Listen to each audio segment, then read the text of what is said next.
Namaste. Okay, today I'm going to discuss about the very important topic that is decentralization and its advantages and factor affecting the decentralization. यसको बारेमा म discussion गर्न गइरहेको छु र यो टपिक ग्रेड 12 म्यानेजमेन्ट स्टुडेन्ट्सको बिजनेस स्टडिज पढ्नेको लागि एकदमै इम्पोर्टेन्ट टपिक हो र यो च्याप्टर 4 अर्गनाइजिङ भित्रै एउटा अर्गनाइजेसनले विभिन्न एक्टिभिटिज पर्फर्म गर्दाखेरि डिसेन्ट्रलाइजेसन पनि त्यो भित्र आउँछ र यो पनि it is a kind of activity of business institutions हो र कुनै पनि बिजनेस अर्गनाइजेसनमा एउटा स्ट्रक्चर हुन्छ एउटा हाइरार्की हुन्छ एउटा लेभल अफ ह्युमन रिसोर्सेस हुन्छ र त्यो लेभल अफ ह्युमन रिसोर्सेसलाई चाहिँ हामीले उहाँको स्किल्स क्वालिटी नलेज एक्सपिरियन्सको बेसमा कुनै एउटा ड्युटी दिइन्छ भने अथवा ड्युटी दिने प्रयास गरिन्छ भने त्यसलाई हामी सामान्यतया डिसेन्ट्रलाइजेसन भन्छौँ र कुनै पनि इन्स्टिट्युसनमा सबै काम एउटै पोजिसनले एउटै मान्छेले एउटै लेभलले गर्न सरी एकदमै गाह्रो देखिन्छ त्यसैले त्यो गाह्रो प्रोसेसलाई त्यो गाह्रो कामलाई सजिलो बनाउनको लागि विभिन्न ह्युमन लेयरमा चाहिँ हामीले कुनै अथोरिटी डेलिगेट गर्न गइरहेछौँ भने त्यसलाई सामान्यतया हामी डिसेन्ट्रलाइजेसन भन्छौँ अधिकारको प्रत्यारोपण एउटै ठाउँमा अधिकारलाई नराखिकन त्यो अधिकारलाई विभिन्न लेयरमा हामीले विभाजन गऱ्यौँ र त्यो अनुसारको अथोरिटी डेलिगेसन गर्यौँ भने त्यसलाई हामी डिसेन्ट्रलाइजेसन भन्छौँ so decentralization refers to the specific form of organizational structure where the top management delegates decision-making responsibilities and daily operation to middle and lower subordinates. मैले अघि पनि भने बेसिकली कुनै पनि इन्स्टिट्युसनमा चाहिँ तीनटा लेयरको ह्युमन रिसोर्सेस हुन्छ एउटा टप लेभल मिडल लेभल र लो लेभल र टप लेभलले विभिन्न अरू लेभलहरूलाई चाहिँ डिसिजन मेकिङ पावर र अथोरिटी ड्युटी के हो भन्ने कुरो यदि ट्रान्सफर गर्दै जान्छ भने त्यसलाई डिसेन्ट्रलाइजेसन भन्छौँ र द टप म्यानेजमेन्ट क्यान दस concentrate on making major decisions with greater time abundances. Business often feel the requirement of decentralization to continue efficiency in their operation. किनकि एउटै मान्छेमा सबै राइट्सहरू सबै अथोरिटीहरू कन्सन्ट्रेट भयो सेन्ट्रलाइज भयो भने त्यसले काम गर्न त्यसले चाहिँ इफिसियन्सी बढाउन र एउटै मान्छेले डिसिजन मेकिङ पनि गर्ने इम्प्लिमेन्ट पनि गर्ने इन्स्ट्रक्सन पनि दिने मोनिटर पनि गर्ने सम्भव नभएकोले डिसेन्ट्रलाइजेसन एकदमै इम्पोर्टेन्ट देखिन्छ भन्ने कुरो हामीले बुझ्नुपर्ने हुन्छ मेरो युट्युब च्यानल लर्निङ सेन्टर एमजिएमटीमा सम्पूर्ण विद्यार्थी मित्रहरू सम्पूर्ण स्टेकहोल्डरलाई स्वागत गर्दै यदि लाइक सब्सक्राइब गर्नुभएको छैन भने लाइक सब्सक्राइब पनि गरिदिनु होला र आफ्नो साथीमा सेयर पनि गरिदिनु होला सो यसका विभिन्न एडभान्टेजेस अफ डिसेन्ट्रलाइजेसन के छ भन्ने कुरो यसले reduce the burden on top एक्जिक्युटिभमा टप म्यानेजमेन्ट लेभलमा जुन एक किसिमको चाहिँ बर्डन हुन्छ त्यो बर्डनलाई चाहिँ विभिन्न लेयरमा यसले के गर्छ डिभाइड गर्छ त्यसैले यदि बर्डन डिभाइड गर्ने बित्तिकै काममा इफिसियन्सी इफेक्टिभनेस बढ्छ भन्ने कुरा हामीले बुझ्नुपर्ने हुन्छ र फेसिलिटेट्स डाइभर्सिफिकेसन यस प्रत्येक डिपार्टमेन्टमा प्रत्येक लेयरमा सबैको अथोरिटी बराबर हुनुपर्छ र टप लेभलले डिसेन्ट्रलाइज गर्दै गयो भने अधिकारको प्रत्यायोजन चाहिँ डाइभर्सिफिकेसन हुन्छ प्रत्येकले फेसिलिटी पाउँछ प्रत्येकले डिसिजन मेकिङ पावर पाउँछन् प्रत्येकले आफ्नो लिडरसिप एक्सर्साइज गर्न पाउँछ प्रत्येकले आफ्नो चाहिँ जुन टार्गेट दिएको त्यो टार्गेट मिट गर्न पाउँछ त्यसैले decentralisation is very very important everywhere सधैँ सानो बिजनेस होस् ठुलो बिजनेस होस् अथवा फ्यामिलीमा होस् अथवा इन्टरनेसनल बिजनेसमा होस् अथवा विभिन्न गभर्मेन्टका चाहिँ एउटा चाहिँ एक्टिभिटिजमा पनि अथोरिटीको डिसेन्ट्रलाइजेसन एकदमै आवश्यक हुन्छ भन्ने कुरा हामीले बुझ्नुपर्ने हुन्छ सो एक्जिक्युटिभ डेभलपमेन्ट यदि हामीले डिसेन्ट्रलाइज गर्दै गयौँ अथोरिटी एउटै ठाउँमा केन्द्रीकृत नगरिकन यसलाई विकेन्द्रीकृत गर्दै गयौँ र सबैको राइट एउटै हो भन्ने कुरो हामीले फिल गरायो भने प्रत्येक चाहिँ हाम्रा डिसिजन मेकिङ प्रोसेसहरू प्रत्येक चाहिँ थिङ्किङ पावरहरू चाहिँ विकास हुँदै जान्छ भन्ने कुरो डिसेन्ट्रलाइजेसनले भन्न सक्छ सो इट प्रमोट्स मोटिभेसन यस किनकि कुनै पनि मान्छेलाई अथोरिटी दियौँ, त्यसको बेसमा रिस्पोन्सिबल बनायौँ, त्यसको बेसमा अकाउन्टेबल बनायौँ। र मैले मेरो यो अघिल्लो भिडियोमा चाहिँ अथोरिटी, अकाउन्टेबिलिटी र रिस्पोन्सिबिलिटिजको बारेमा पनि डिस्कसन गऱ्यौँ। यदि यो तिनवटा कुरा कुनै पनि इन्स्टिट्युसनमा प्रोपरली इम्प्लिमेन्ट भएको छ भने त्यसले अटोमेटिकली त्यहाँ काम गर्ने मान्छे चाहिँ मोटिभेट हुन्छन्, र कुनै पनि काम गर्ने मान्छेले केही न केही राइट पायो, त्यो राइटसँग ऊ रिस्पोन्सिबल भयो भने मोटिभेट पक्कै पनि हुन्छन्। जसले गर्दाखेरि मोटिभेसन सँगसँगै लङ टर्म सस्टेनेबिलिटी पनि हुनसक्छ। Then the better control and supervision. त्यसपछि हामीले यो चाहिँ प्रत्येक डिपार्टमेन्ट होस्ट, प्रत्येक लेयर अफ चाहिँ विभिन्न एक्जिक्युटिभहरूलाई चाहिँ हामीले प्रोपरली कन्ट्रोल गर्न पनि सक्छौँ, र विभिन्न मान्छेलाई राइट्स, पोलिसी, ड्युटिजहरू चाहिँ दियो भने उसले प्रोपरली सुपरभिजन पनि गर्न सक्छ, जसले गर्दाखेरि अटोमेटिकली जुन हाम्रो अपरेसनमा एफिसियन्सी बढ्नुपर्ने हो, जुन हाम्रो प्रोडक्टिभिटी बढ्नुपर्ने, प्रफिटेबिलिटी बढ्नुपर्ने हो, त्यो चाहिँ बढ्छ भन्ने कुरो हामीले यो डिसेन्ट्रलाइजेसनको एडभान्टेजेस र अब्जेक्टिभ, त्यसका फिचरहरूमा हामी मेन्सन गर्न सक्छौँ।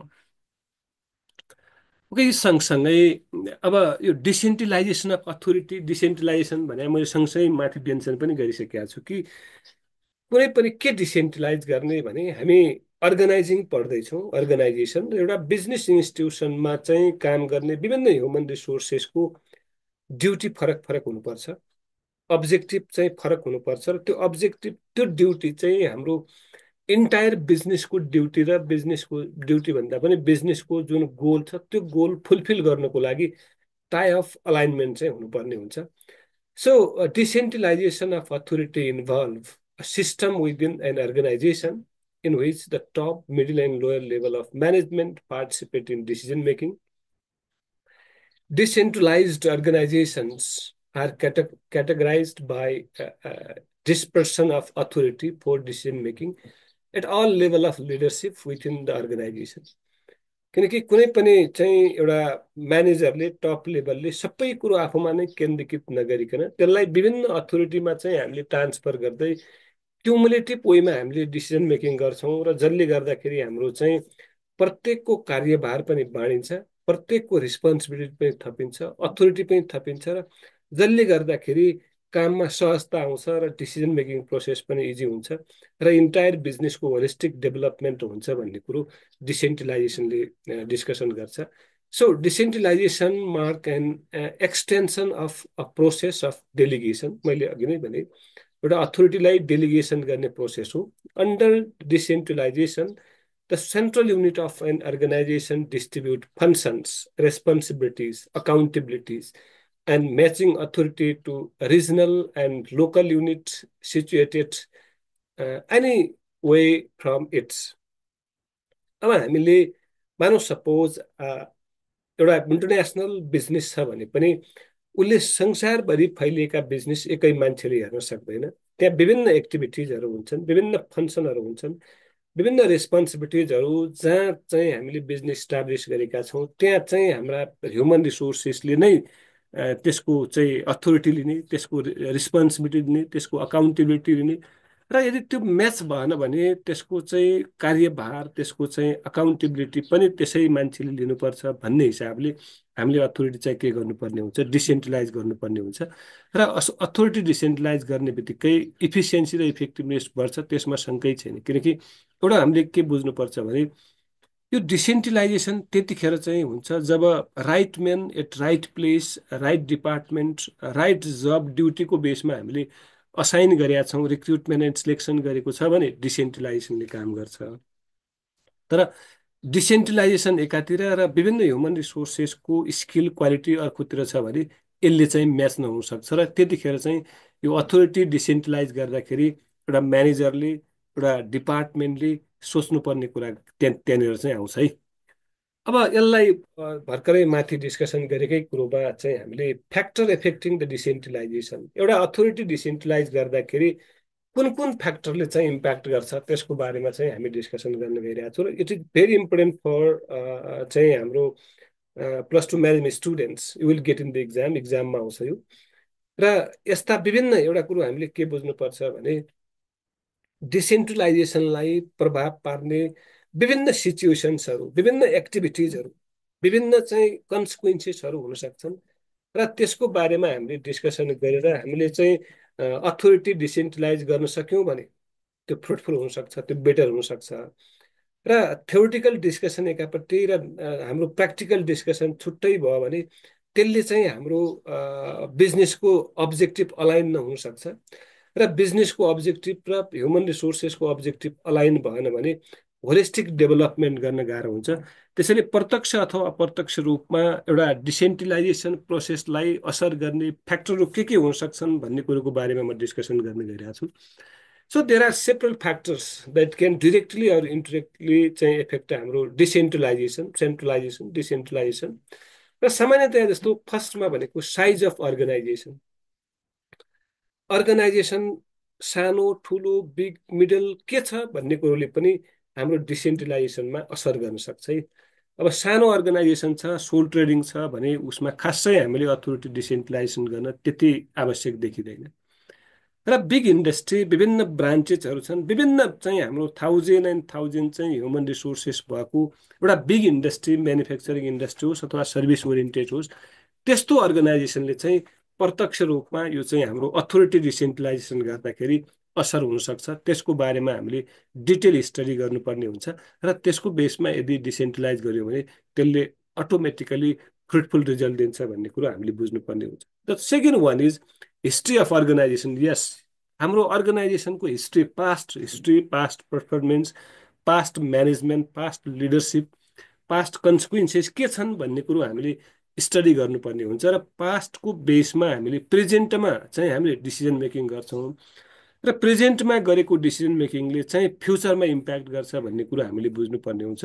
सो कुनै पनि इन्स्टिट्युसनको हिस्टोरिकल डेभलपमेन्ट के छ त्यसले पनि हाम्रो अथोरिटी डिसेन्ट्रलाइजेसनमा इम्प्याक्ट गर्छ।